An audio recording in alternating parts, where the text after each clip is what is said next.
Hari ini yang akan dipelajari adalah materi AHP atau analisis hierarki proses.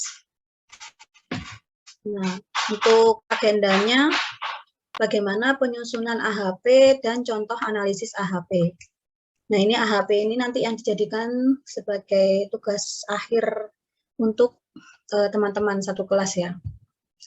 Nah, yang pertama prinsip AHP. Ada 3 prinsip dalam memecahkan persoalan dengan analisis logis eksplisit, yaitu yang pertama ada prinsip menyusun hierarki, yang kedua prinsip menetapkan prioritas, dan yang ketiga adalah prinsip konsistensi logis. Jadi nanti langkah pertama menyusun hierarkinya, yang kedua menetapkan prioritas, dan yang ketiga adalah mengecek hasil konsistensi. Nah, untuk yang pertama adalah prinsip menyusun hierarki.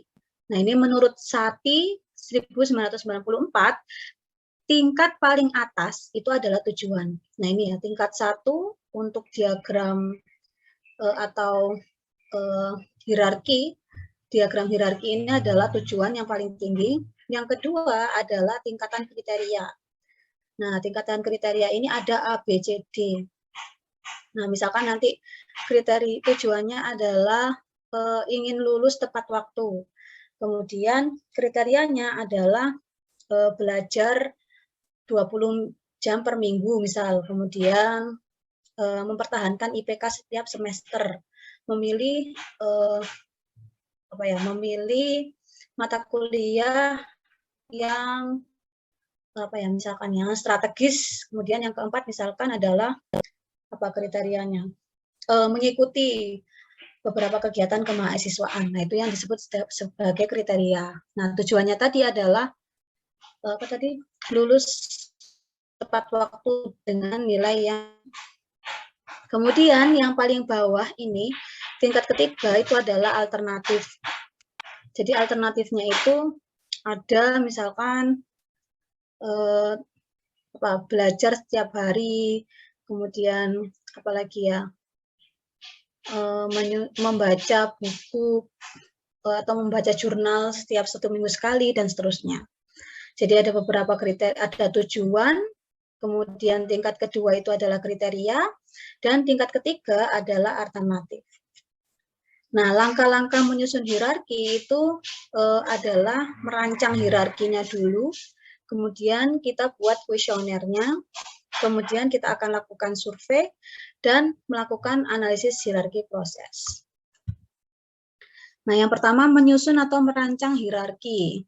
Contohnya, rancangan hierarki memiliki terhadap ini ya, pemilihan metode pembelajaran. Nah, jadi tujuannya itu memilih metode pembelajaran. Kemudian kriterianya apa? Kriterianya itu adalah fleksibilitas waktu kuliah, kemudahan memahami materi, yang ketiga adalah kemudahan pengumpulan tugas, dan yang terakhir adalah kemudahan interaksi dengan pengajar. Jadi tujuannya itu memilih metode pembelajaran mana yang lebih disukai. Nah, alternatifnya apa? Yaitu tatap muka sama e-learning. Nah, jadi kriterianya itu ada 4, alternatifnya atau pilihannya, pilihan metode pembelajarannya itu ada 2, tatap muka atau e-learning. Nah, kemudian setelah kita tahu, kita sudah buat hierarkinya tadi ya, selanjutnya adalah merancang kuesioner. Ada 2 cara kita mendapatkan data primer berdasarkan kuesioner atau survei secara langsung, atau yang kedua adalah data primer berdasarkan simulasi. Nah, kalau simulasi itu adalah biasanya mendapatkan karakteristik dari informasi sebelumnya. Jadi seperti misalkan tesis saya ya, tesis saya kan ada data real sama data simulasi.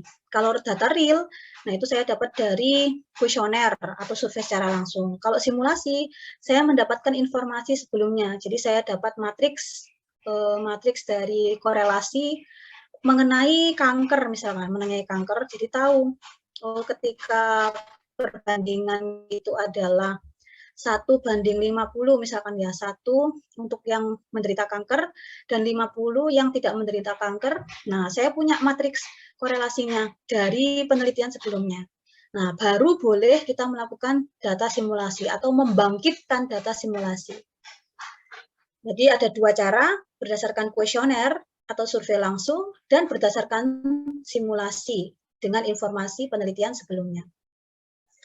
Nah, kemudian untuk kuesioner itu terdapat beberapa bagian yang ditanyakan. Yang pertama adalah identitas. Nah, biasanya identitas itu memang untuk cross check ya. Misalkan ada kesalahan dalam penginputan atau kesalahan dalam survei, nanti akan di cross check kepada responden tersebut. Jadi kalau misalkan no name, nah itu akan susah untuk menelusuri siapakah yang memiliki informasi atau kuesioner ini. Nah, contohnya, ya, contoh kuesioner AHP. Misalkan ini, kuesioner rekrutmen karyawan untuk instansi. Nah, kalau ini dia petunjuk pengisian, nah baru dia memberikan identitasnya di akhir. Nah, ada beberapa kuesioner yang desainnya itu identitas di awal. Kalau biasanya BPS itu selalu identitasnya di awal. Tapi kalau misalkan lembaga survei lainnya beberapa menggunakan identitas yang di akhir. Jadi tujuannya biar tidak jenuh pada akhir ya. Kalau di akhir ditanyakan identitas itu kan sudah pertanyaan yang mudah. Jadi identitas di akhir. Jadi dia ditanyakan nama, jenis kelamin, pria, wanita, usianya berapa, pendidikan terakhir, pekerjaan, dan jabatan. Nah, itu untuk yang identitas. Kemudian pertanyaan kedua menanyakan mengenai lebih suka metode mana. Jadi lebih suka tatap muka atau e-learning, nah itu yang ditanyakan. Nah, kalau di kuesioner ini contohnya adalah, nah kalau ini, nah ini kan dia itu diberikan instruksinya adalah tujuannya pembelian bus baru dengan kriterianya itu harga murah, hemat BBM, sama kecepatan. Nah, dibandingkan antar kriterianya, harga murah sama hemat BBM, itu lebih suka mana? Nah, disilang berarti dia lebih suka harga murah. Setelah ditanyai suka atau tidak suka, kemudian ditanyai tingkat kepentingan 1 sampai 9. Nah, apa maksud dari skala 1 sampai 9? 1 sampai 9 itu adalah skala yang digunakan pada penilaian hierarki. Nah, seperti ini, tabel skala penilaian hierarki. Jadi kalau 1 itu berarti kedua elemen sama penting. Nah, maksudnya antara harga murah sama hemat BBM itu sama-sama penting, makanya nilai 1. Nah, kalau ini dia dinilai 3. Nah, kalau dinilai 3, artinya elemen yang 1 atau yang hemat BBM itu lebih disukai sedikit ya, sedikit lebih penting atau sedikit lebih disukai daripada harga murah lebih disukai daripada yang hemat BBM dan seterusnya. Nah, sekarang kalau misalkan pada kasus ini, kasus kuliah, nah pertanyaannya seperti apa berarti? Membandingkannya antara apa sama apa? Abi Wildan?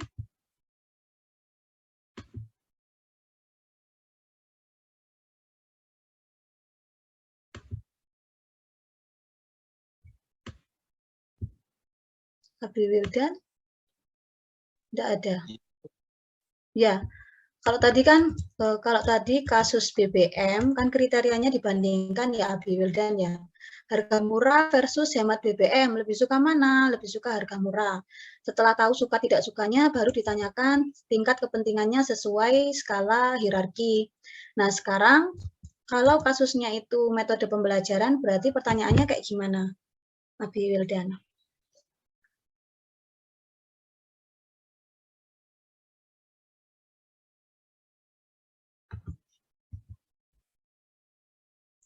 Abi Wildan?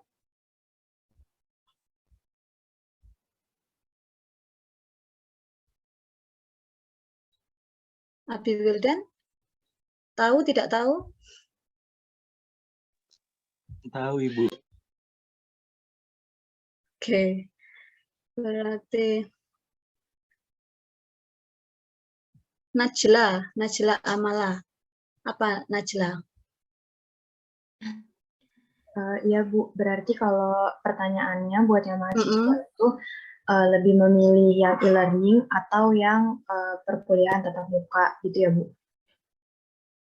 Nah, kalau itu namanya alternatif yang ditanyakan. Sedangkan kalau tadi contohnya kan kita punya pembelian bis baru. Nah, dengan kriteria, ya ini kriteria.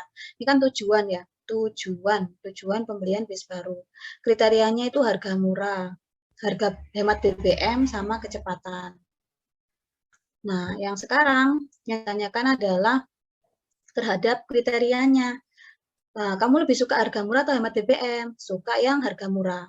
Nah, antara harga murah sama hemat BBM, tingkat kepentingannya bagaimana? Nah, ini ternyata dia harga murah itu sedikit lebih penting daripada yang hemat BBM. Nah, sekarang kalau jawaban Najla itu tatap muka, berarti kita membandingkan alternatif atau kriteria? Alternatif, Bu. Nah, berarti seharusnya bagaimana, Najla?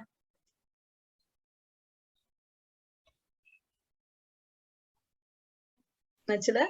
Berarti harusnya itu metode pembelajaran yang e-learning atau tatap muka gitu, Bu. Oke, mungkin kita cek jawaban lain. Ceren, apa Ceren? Menurut kamu Ceren?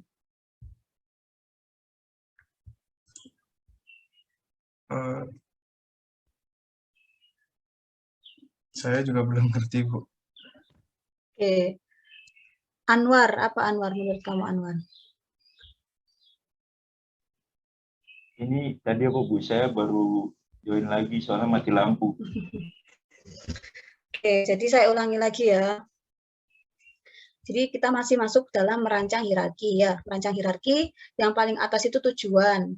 Yang kedua itu adalah alternatif. Yang ketiga, kriteria. Yang kedua itu kriteria. Yang ketiga adalah alternatif. Contohnya ini, nah, tujuannya apa? Adalah memilih metode pembelajaran. Nah, kemudian ada beberapa kriteria dalam memilih metode pembelajaran. Ada fleksibilitas, ada kemudahan materi, kemudahan pengumpulan tugas, dan interaksi dengan pengajar. Nah, setelah ada tujuan, setelah ada kriteria, nah, yang ketiga adalah alternatif. Nah, alternatif itu adalah pilihan ya. Pilihan antara metode pembelajaran yang ada, yaitu tatap muka versus e-learning. Tatap muka e-learning. Nah, dan seterusnya. Nah, kita sudah bisa ini menyusun hierarkinya, tujuan, kriteria, dan alternatifnya. Nah, langkah selanjutnya adalah menyusun kuesioner ya. Kuesioner itu ada bagian pertama identitas, nama, jenis kelamin, jurusan atau fakultas. Kemudian kalau yang di sini tadi ditanyakan seperti ini. Ada nama, jenis kelamin, usia, pendidikan terakhir, jabatan, sama pekerjaan. Nah, oke, jelas ya untuk bagian pertama. Bagian kedua menanyakan mengenai lebih suka metode e-learning atau tatap muka. Nah, kemudian yang ketiga adalah berupa skala Likert. Skala Likert untuk yang AHP 1 sampai 9. Nah, jadi ditanya lagi, apakah dia lebih suka fleksibilitas waktu dan kemudahan materi. Nah, misalkan lebih suka yang fleksibilitas waktu, berarti dia dicentang ya, atau di checklist untuk yang fleksibilitas waktu. Kemudian tingkat kepentingannya berapa antara fleksibilitas waktu sama kemudahan materi. Nah, misalkan 3. Nah, kalau 3 berarti, nah ini dalam bahasa Inggris ya. Kalau misalkan 3, nah berarti dia moderate atau tengah-tengah ya. Kepentingannya itu tengah-tengah. Nah, kalau 1 tadi kan sama-sama pentingnya antara antara fleksibilitas sama kemudahan memahami materi. Jadi kalau misalkan Kalau misalkan fleksibilitas itu nilainya 9 ya, fleksibilitas nilainya 9 berarti artinya di sini adalah sangat penting sekali ya, extremely important. Jadi fleksibilitas adalah kriteria yang memiliki kepentingan sangat penting sekali dibandingkan dengan kemudahan memahami materi. Dan seterusnya. Nah, ini kita cek lagi untuk contohnya. Harga murah lebih disukai daripada hemat BBM. Nah, kemudian tingkat kepentingannya 3. Berarti harga murah itu sedikit lebih penting daripada hemat BBM. Kemudian harga murah versus kecepatan. Nah, berarti harga murah itu, nah ini kalau 6 berarti dia, apa ini kalau 6? Nah, kalau 6 itu dia sangat kuat ya, atau sangat penting. Atau kalau dalam bahasa Indonesianya di sini 6. Nah, ini sangat penting daripada elemen lainnya. Berarti harga murah itu sangat penting dibandingkan dengan kecepatan. Kemudian perbandingan yang lainnya. Nah, kemudian setelah kita menanyakan lebih suka atau tidak dan juga skala Likert AHP, bagian keempat adalah menanyakan prioritas masing-masing dari kriteria. Jadi di ranking ya. Nah, perbandingan dalam faktor kriteria.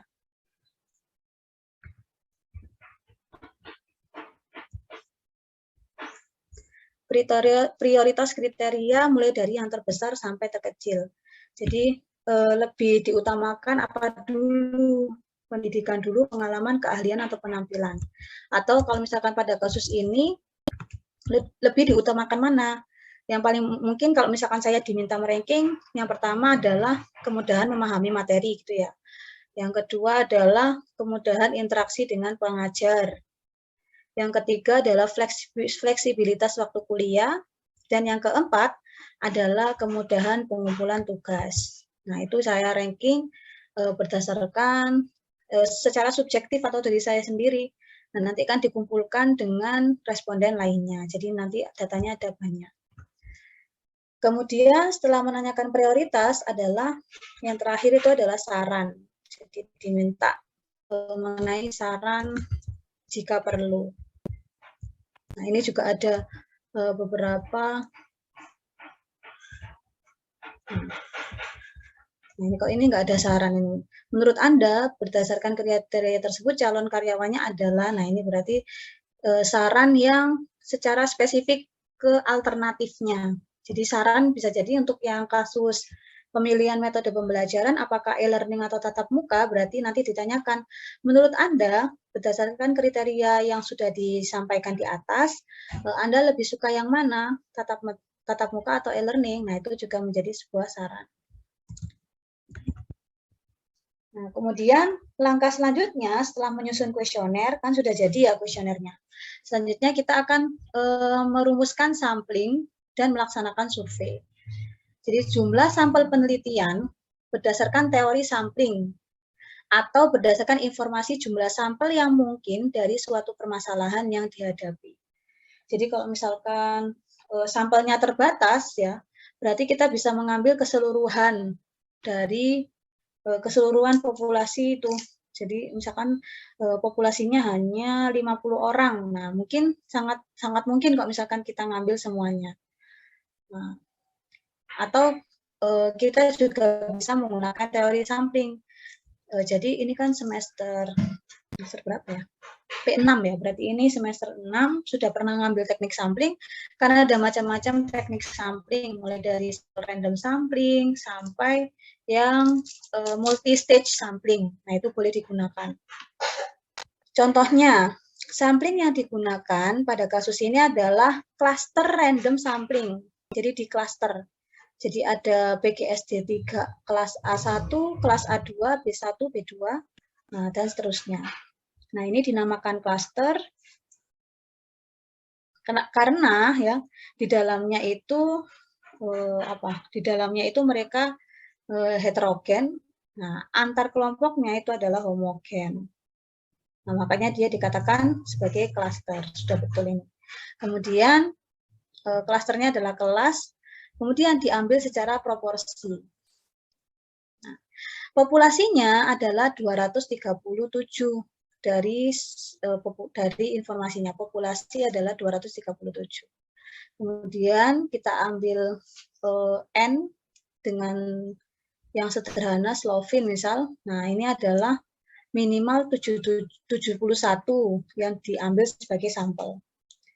Kemudian karena tadi bilang menggunakan proporsi, ya, proporsi 71 dikali 42 per 237.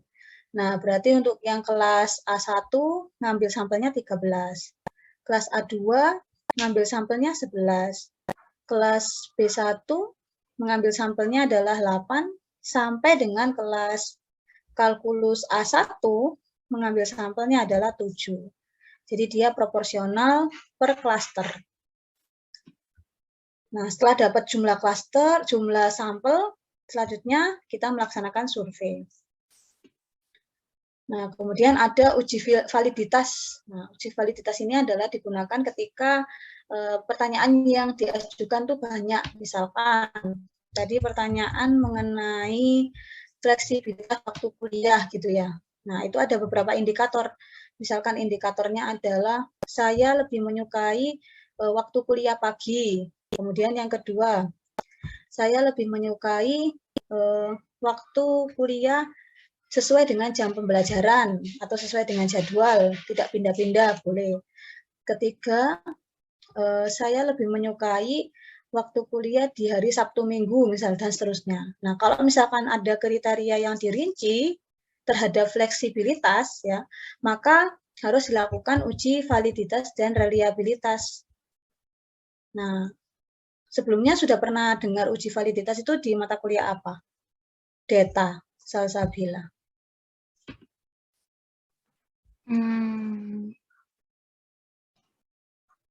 Ya, saya sedikit lupa Bu, tapi pas teknik sampling juga pernah dengar uji validitas. Cuma untuk yang sebelumnya saya agak lupa di mata kuliah apa. Oke, berarti sudah pernah dengar ya. Uji validitas itu untuk mengukur sejauh mana alat ukur. Nah, alat ukur itu, nah ini agak susah ya. Menunjukkan sejauh mana alat pengukur atau kuesioner itu dapat mengukur sesuai dengan apa yang diukur. Jadi tepat atau tidak indikatornya. Kan tadi misalkan ada 5 indikator ya, menyusun mengenai fleksibilitas waktu. Nah, benar atau tidak pertanyaannya? Kalau benar berarti indikator terhadap fleksibilitas waktu itu adalah benar. Nah, kalau salah berarti kita bisa menghapus indikator yang menyusun pertanyaan fleksibilitas. Misalkan pertanyaan satu itu tidak cocok atau tidak valid, maka bisa dihapus, tinggal sisa pertanyaan lainnya. Contohnya ini ya, ini dikatakan valid jika setiap bukti pertanyaan memiliki keterkaitan atau nilai korelasi yang tinggi dengan jumlah seluruh pertanyaan. Jadi ini kan punya rata-rata untuk pertanyaan 1, rata-rata nilai pertanyaan 2 dibandingkan sama total. Nah, atau menggunakan rumus korelasi product moment. Korelasi product moment, R sama dengan N sigma XY dan seterusnya. Nah, dia dikatakan valid jika R, nah, nilainya itu lebih besar daripada 0,3 atau dibandingkan dengan R tabel dengan alfa dan DF-nya adalah N-2. Nah, ini harusnya sudah pernah dapat di mungkin statistika sosial ya. Kalau misalkan teman-teman sudah ambil statistika sosial, kalau di TSS mungkin banyak yang dipelajari adalah metodologinya ya. Atau misalkan ada disinggung sedikit ya ada mungkin. Kemudian uji reliabilitas. Kalau reliabilitas adalah indeks yang menunjukkan sejauh mana alat ukur itu dapat diandalkan. Jadi diulang sampai 1000 kali, dia itu handal, tidak meleset. Nah, kalau tadi istilahnya apakah benar ya?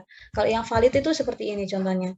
Alat ukur timbangan digunakan untuk mengukur atau mengukur berat badan. Nah, itu benar atau tidak. Jadi kalau misalkan timbangan digunakan untuk mengukur tinggi badan, itu tidak cocok ya, berarti tidak valid alat ukurnya.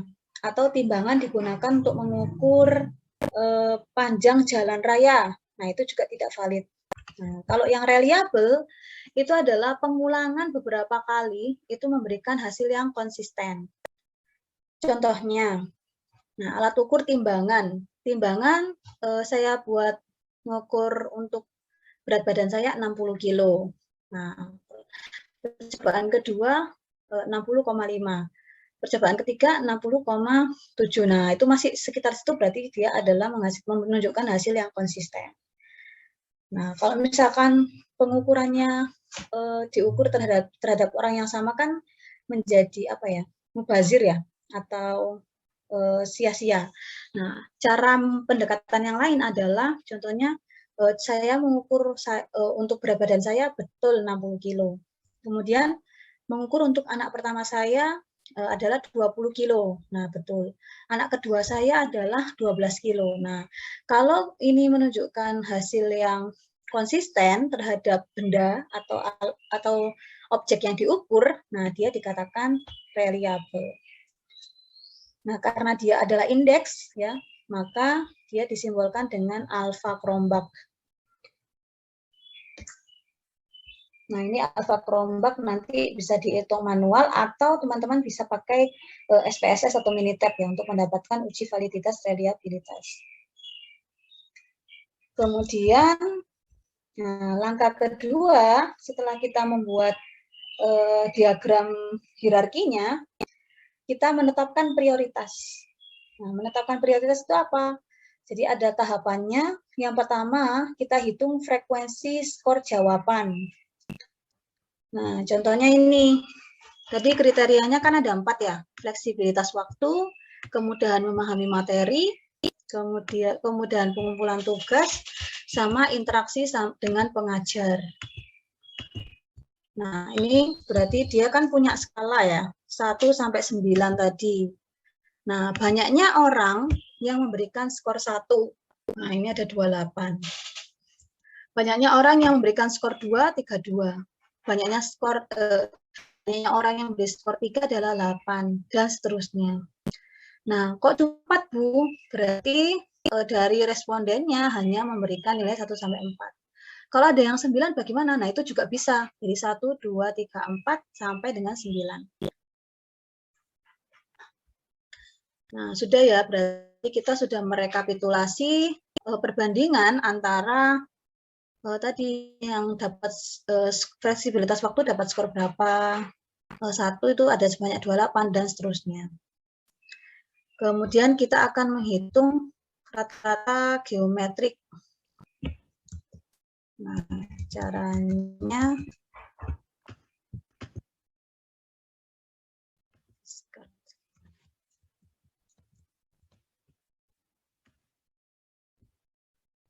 ini ya, skornya 1, 2, 3, 4. Ini fleksi, materi, tugas, pengajar. Atau ini waktu aja. 28, 32, 88.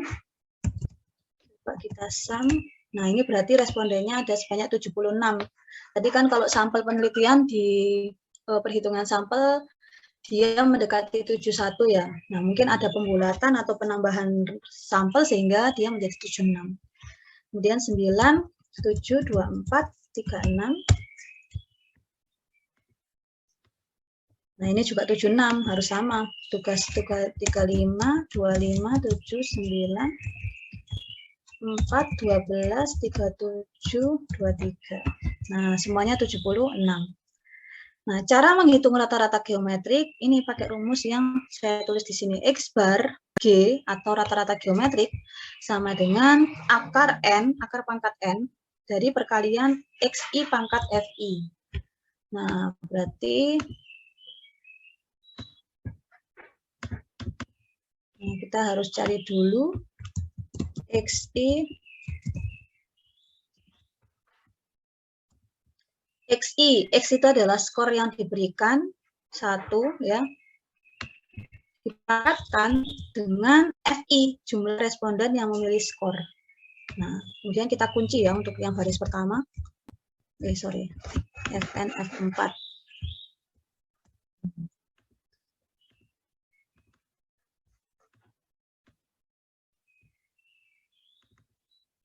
Nah, ini kuncinya belum jalan, dia hanya di depan saja.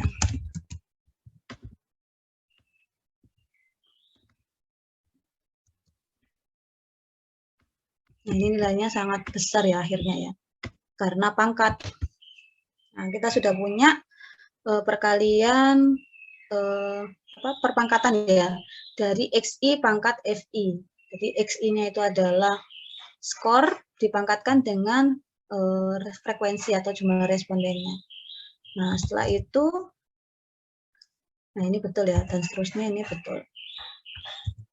Nah, setelah itu kita kalikan ya, dikalikan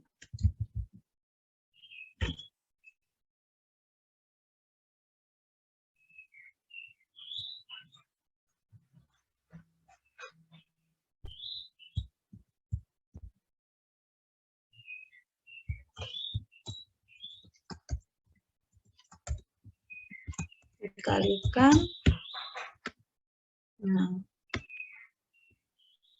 setelah dikalikan adalah kita cari akar pangkatnya.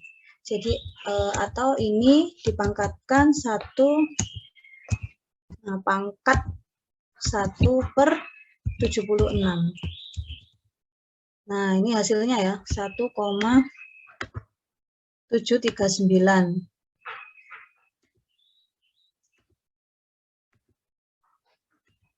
Nah, 1,739, 2,908, 1,638, dan 2,987. Aldi, kelihatan Excel saya ya, Aldi ya? Kelihatan, Bu. Ya, sama ya Aldi ya dengan yang di sini. Dengan hasilnya ini rata-rata geometrik.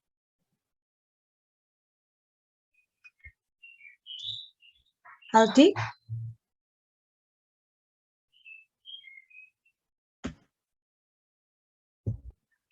Hilang.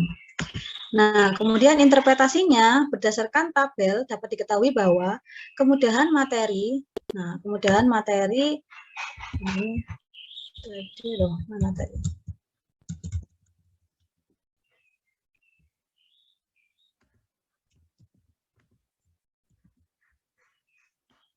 Nah, kemudahan materi itu memiliki nilai yang paling tinggi ya. Mana sih? 2, nah, kemudahan memahami materi itu memiliki kriteria dengan rata-rata geometrik terbesar. Yang kedua adalah kemudahan interaksi dengan pengajar. Nah, ini dari rata-rata geometrik.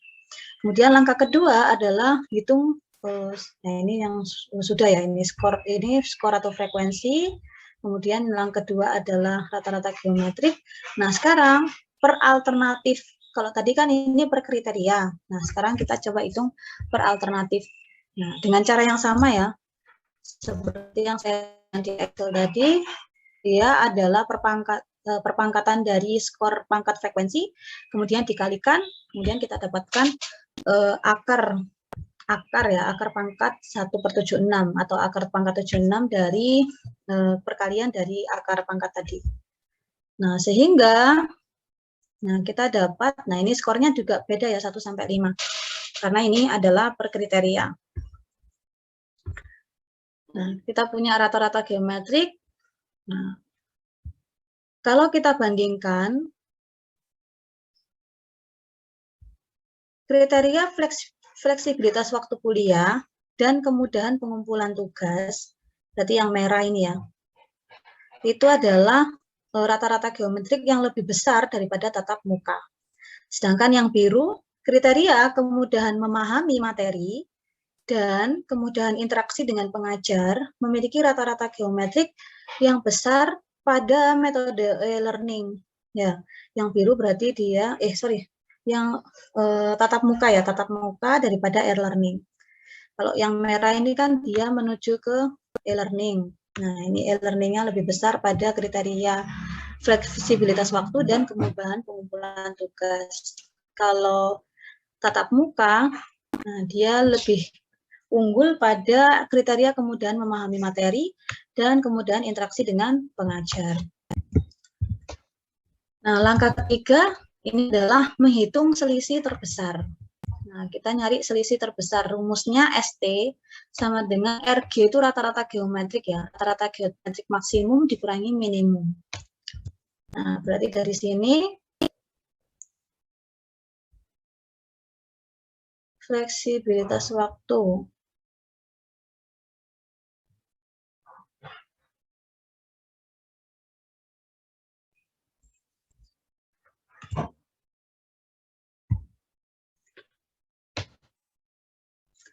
Rata-rata geometrik.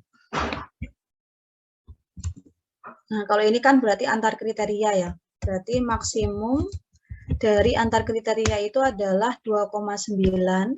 Nah, di sini ya 2,9. Dan minimum, nah minimum dari antar kriteria adalah 1,68. Nah, sama ya, 1,638. Sehingga ST atau selisihnya adalah maksimum dikurangi minimum, 1,27. Nah, sehingga kita punya selisih terbesar antar kriteria, kemudian setiap kriteria.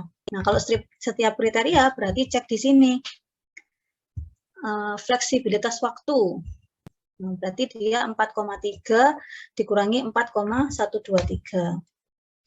Kemudian ini 4,5 dikurangi 3,489 dan seterusnya. Karena dia hanya memiliki 2 kriteria.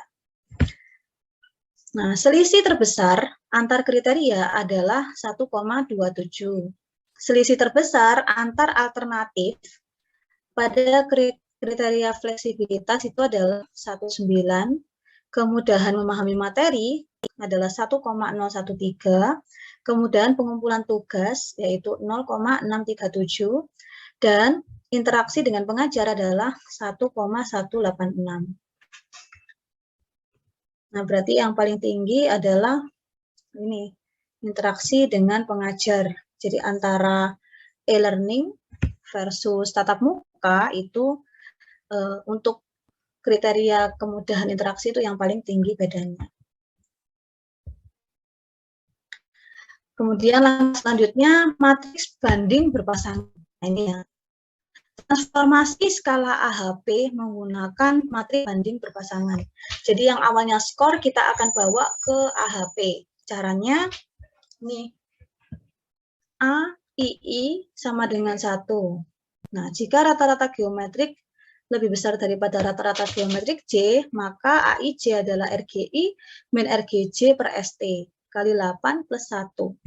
Nah, ini adalah dari sini, dari nilai, mana tadi?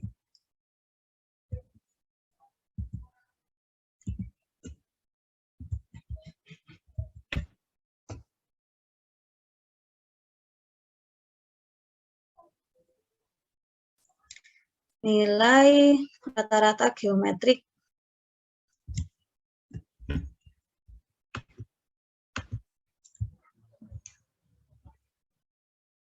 Harus saya besarkan ya Excel-nya.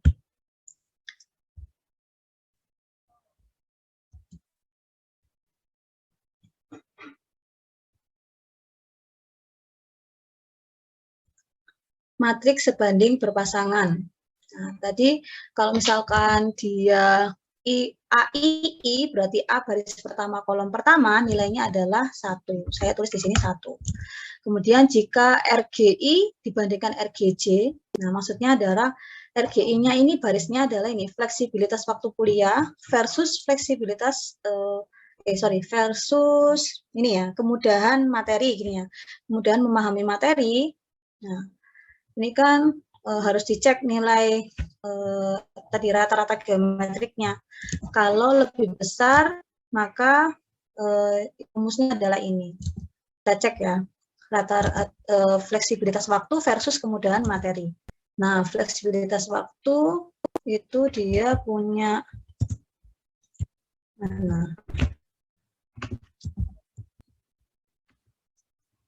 1,7 dibandingkan sama kemudahan materi 2,9. Atau kita buat baris baru aja, nggak apa-apa di sini. Nah, ini 1.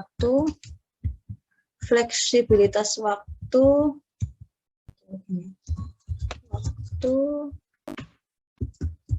Bentar ya. Waktu.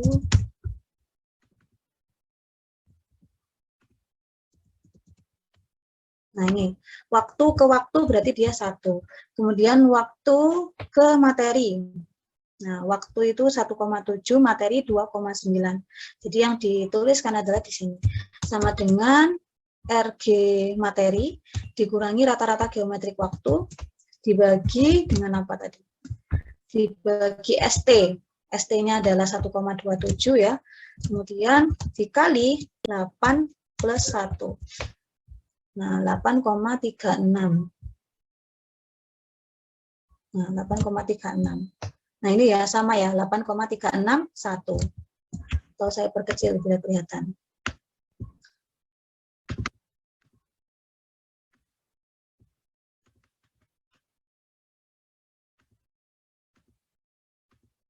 Nah, kemudian sebaliknya apa? AJI adalah 1 per AIJ. Berarti di sini sama dengan 1 per 8,361. Nah, 0,1196. Nah, kita bulatkan beberapa angka tadi. Nah, 0,120 sama ya. Nah, kemudian materi versus materi harusnya 1. Nah, berarti diagonal utamanya adalah 1. Kemudian ini contohnya yang kedua, waktu versus tugas. Nah, waktu versus tugas. Salma, gimana Salma? Waktu versus tugas. Waktu kan punya nilai rata-rata geometrik 1,7. Kalau tugas 1,6. Nah, rumusnya bagaimana Salma? Sama dengan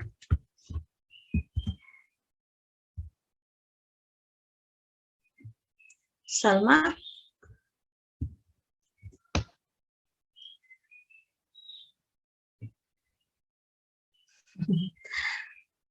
Berarti apa tadi? Tugas waktu dikurangi dengan tugas ya, dibagi dengan ST, kemudian dikali 8 plus 1. Nah, ini juga sama ya. 1,639.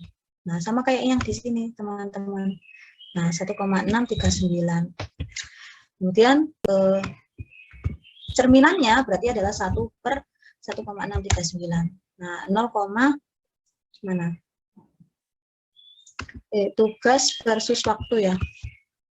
Tugas versus waktu di sini. 1 per 1,639. 1,6103. Kemudian tugas versus materi. Berarti nilai tugas di sini, materi adalah yang kedua. Nah, berarti di sini materi kurangi tugas dibagi ST dikali 8 ditambah 1. Kita bulatkan. Nah, 8,361. Nah, ini cocok enggak? Materi sama tugas kan ya? Nah, ini salah ini. Ini kan waktu, nah, kurang ke bawah.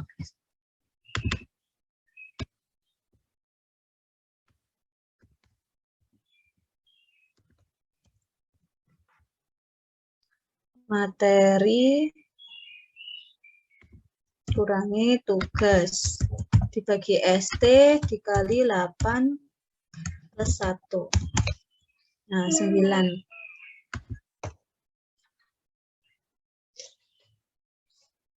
Nah, dan seterusnya ya. Berarti nanti kalian bisa melengkapi untuk matriknya. Nih, 1, 1,2, 1,639, 8, kemudian 0,61 juga sudah sama, dan seterusnya. Nah, setelah dapat matrik perbanding berpasangan, Nah, ini juga punya interpretasi. Berarti kemudahan memahami materi memiliki bobot 8,6361 kali lebih besar dibandingkan dengan fleksibilitas waktu. Nah, kemudian fleksibilitas waktu kuliah memiliki bobot 1,639 kali lebih besar dibandingkan pengumpulan tugas dan seterusnya. Nah, untuk yang diinterpretasi adalah yang memiliki nilai lebih dari 1. Kalau yang kurang dari 1 karena dia adalah lebih kecil ya. Jadi yang kita interpretasi adalah yang lebih besar. Sama halnya seperti apa? Otrasio ya. Otrasio.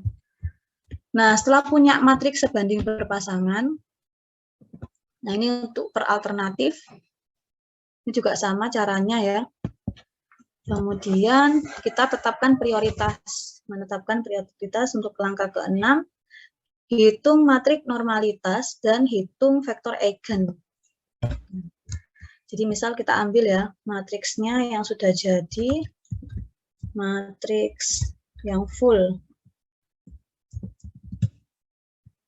Nah ini matriks sebanding berpasangan.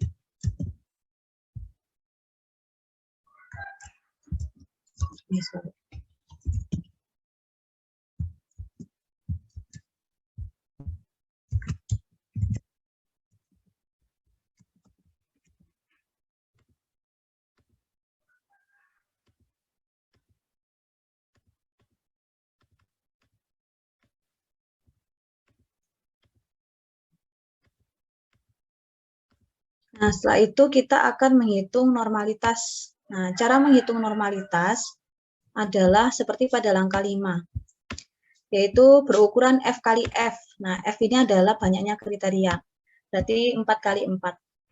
BIJ adalah AIJ per A dot J, di mana A dot J adalah sigma dari 1 sampai F AIJ. Nah, berarti kita harus mencari AIJ dulu ya. A dot J,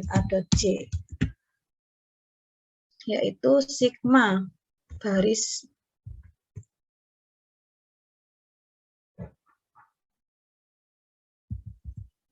A dot J sum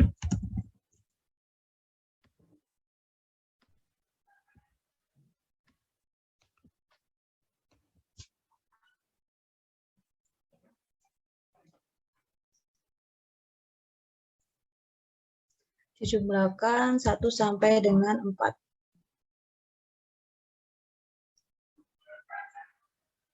Oh, maaf ya. Yang jalan berarti yang J-nya. Sum.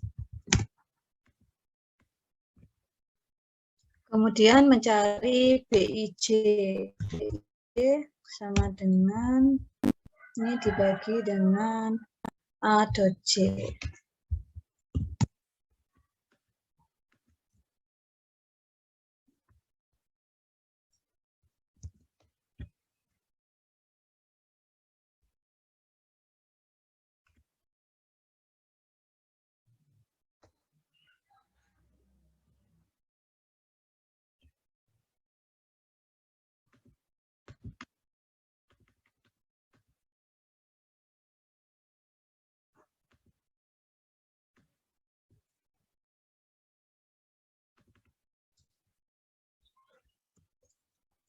A dot J sama dengan sun.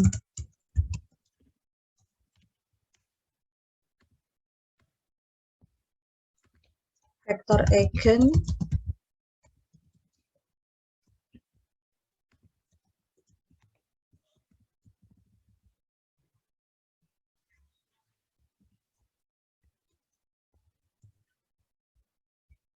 ini ditarik ke samping.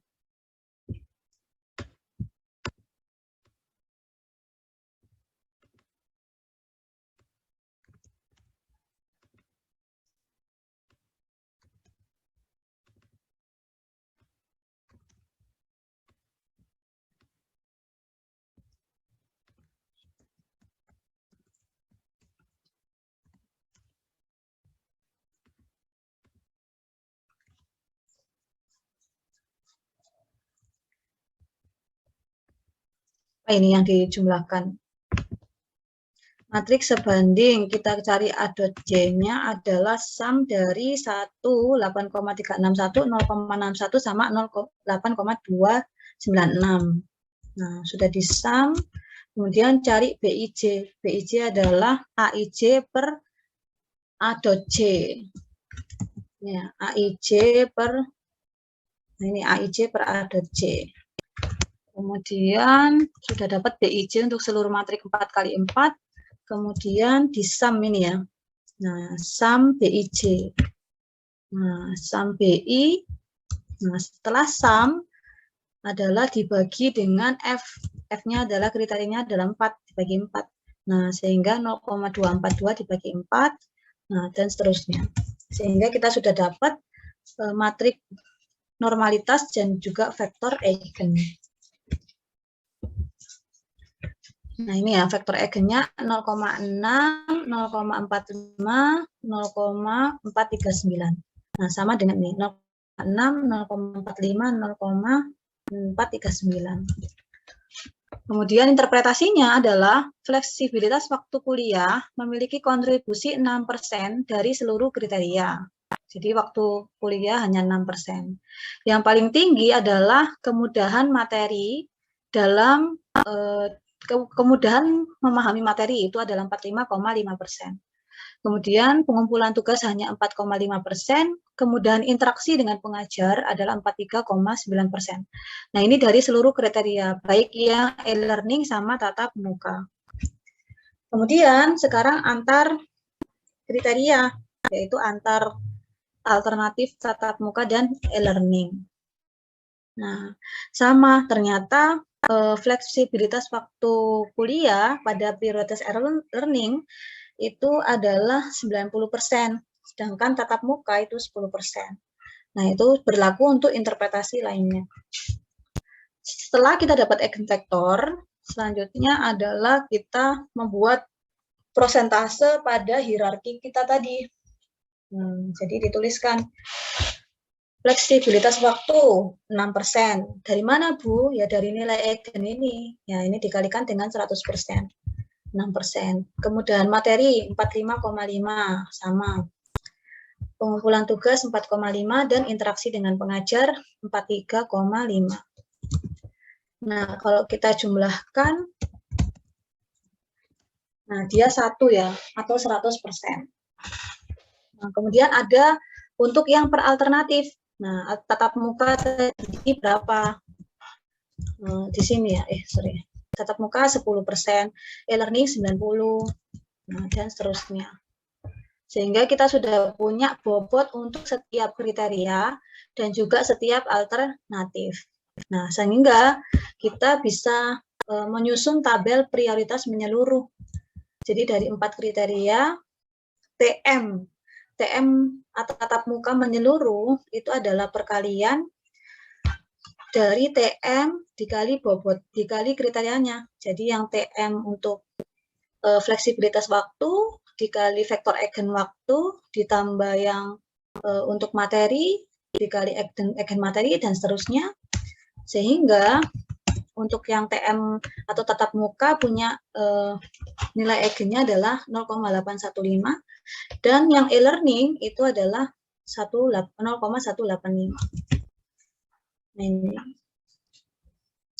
Sehingga mahasiswa lebih cenderung memilih metode tatap muka dengan prioritas 81,5% dibandingkan dengan e-learning hanya 18,5%. Kemudian untuk yang interpretasi dari grafik ini, metode e-learning memiliki fleksibilitas waktu dan memiliki kecenderungan terhadap fleksibilitas waktu dan kemudahan.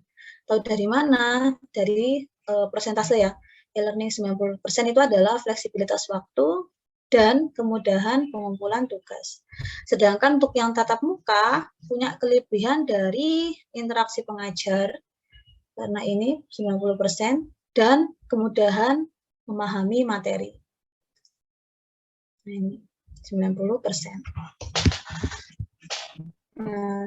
Langkah ketiga atau langkah terakhir dari AHP adalah mengukur konsistensi. Jadi kan kita sudah punya summary atau kesimpulan dengan prioritas ini, prioritas menyeluruh ini. Sekarang kita cek konsistensi. Nah, ada 3 kriteria, kita hitung lambda, kemudian CI atau konsistensi indeks, dan konsistensi rasio. Nah, rumusnya ini, lambda maksimum itu adalah sigma J berarti baris kolom dulu, baru baris, AIJ dikali WJ per WI per F. Nah, F-nya tadi ada 4. Kemudian untuk konsistensi indeks, lambda maksimum dikurangi F. F-nya 4, F-1-nya adalah 3. Kemudian konsistensi rasio digunakan untuk mengetahui apakah matrik perbandingan dinyatakan konsisten atau tidak. Kalau F sama dengan 3, maka CR-nya harus memenuhi kurang dari sama dengan 5%. Kalau lebih dari 5% berarti dia tidak konsisten. Nah, kalau kasus kita adalah F-nya 4, ya karena kriterianya 4. Nah, harus kurang dari 8%. Kalau F lebih besar daripada 3, dia CR-nya harus kurang dari sama dengan 10, ya, dan seterusnya. Di mana CR adalah CI dibagi RI. Nah, kalau RI ada ketentuan pada tabelnya. Kalau kriterianya 4, berarti RI-nya 0,89. Nah, sekarang untuk mendapatkan lambda. Nah, lambda maksimum di sini antar kriteria adalah 4,023. Kemudian CI tadi ada rumusnya. Lambda max atau 4,023. Nah, ini 4,023 dikurangi 4 dibagi 3. 0,008. Nah, CR tadi adalah CI dibagi RI. Nah, berarti CI atau 0,008 dibagi dengan RI-nya 0,89. Nah, 0,009. Begitu juga untuk yang tiap kriteria. Nah, ini cenderung sama tiap kriteria 2, 0, 0, dan seterusnya. Sehingga nilai lambda maksimal pada semua kriteria itu tidak lebih dari 5. Nah, sehingga lambdanya kan 4,023, kemudian 2, 2, 2, semuanya 2, tidak lebih dari 5. Nah, memenuhi keadaan konsisten. Ketika F sama dengan 4, CR-nya itu harus kurang dari sama dengan 8. Sehingga dapat disimpulkan bahwa hasil AHP dapat digunakan sebagai pengambilan keputusan atau konsisten.